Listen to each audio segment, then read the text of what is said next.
Welcome to our channel smart English academy. আমরা দেখতে পাচ্ছেন আমরা একটা ছোট্ট একটা কথা লিখেছি, that is called word. Word word আসলে কি? ওয়ার্ড মানে আমরা জানি বাংলায় শব্দ। আচ্ছা, ওয়ার্ড কখন হয়? ওয়ার্ড কাকে বলে? ওয়ার্ড আমরা জানি শব্দ যখন একাধিক বর্ণ পাশাপাশি বসে একটি অর্থ প্রকাশ করবে। এখন ওয়ার্ড কি পাশাপাশি লেটার বা বর্ণ এগুলো কি পাশাপাশি বসলেই কি সে কি অর্থ প্রকাশ করে? না। ওয়ার্ড এর পূর্ব শর্ত হলো, যা আমাদের আগের ভিডিওতে আপনারা দেখবেন এবং আমাদের সেই ভিডিওর লিংক কমেন্ট বক্সে ডেসক্রিপশন বক্সে আপনারা পেয়ে যাবেন। সেখানে আপনি লক্ষ্য করে দেখবেন যে আমরা সিলেবল নিয়ে আলোচনা করেছি। তো ওয়ার্ড হলো শুধুমাত্র লেটারের সমষ্টি তা কিন্তু না, অবশ্যই সিলেবল মেইনটেইন করে সেটি থাকতে হবে এবং একটি অর্থ প্রকাশ করতে হবে, যে অর্থটি ইংরেজি ভাষায় প্রচলিত, নতুন কোনো আবিষ্কার নয়। যতক্ষণ না পর্যন্ত একে সার্টিফাই করা হবে ততক্ষণ পর্যন্ত আমি মন চাইলাম যে কোনো একটা বসিয়ে দিলাম, আসলে বিষয়টি ঠিক এরকম নয়।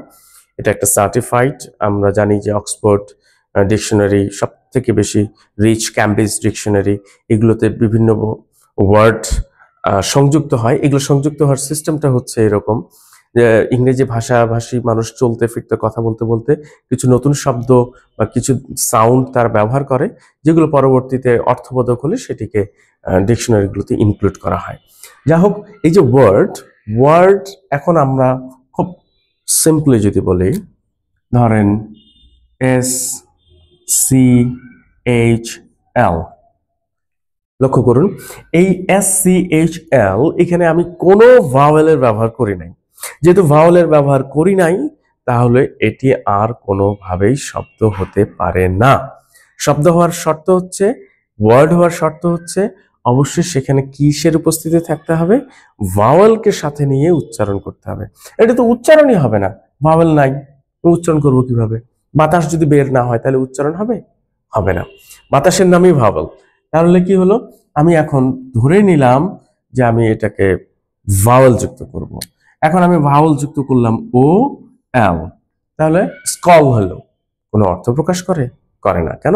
এটা প্রচলিত কোনো শব্দ নয়, ইংরেজি শব্দের ভান্ডারে এরকম কোনো শব্দ নেই, যার কারণে স্কল এটা কোনো অর্থ নেই। এই জন্য লক্ষ্য করে দেখি, যদি আমরা আবার OL দেই, স্কোল,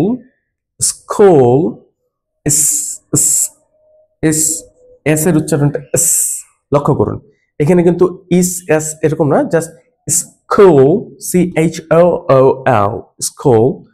এটা একটা শব্দ, এটার একটা অর্থ প্রকাশ করে। এখন শব্দটা জানা কেন জরুরি? শব্দটা এই কারণে জানা জরুরি, ইংরেজির যদি আমি বলি অল দ্য ফাউন্ডেশনস, একটা সেন্টেন্স তৈরি করব কিংবা গ্রামারের যে পার্টটাই করি না কেন, সেখানে শব্দই ব্যবহার করতে হবে এবং শব্দ ব্যবহার করেই আমাকে সব কাজগুলো করতে হবে। তাহলে শুধু কি শব্দের মধ্যে সীমাবদ্ধ থাকলে হবে, নাকি শব্দের সাথে সাথে আমাকে এর পার্টস অফ স্পিচ জানতে হবে? কেন পার্টস অফ স্পিচ জানতে হবে? সেই পার্টস অফ স্পিচ জানতে গেলে এই কারণে বলছি যে আমার একটি বাক্য তৈরি করতে গেলে আমার বিভিন্ন অবস্থান আছে।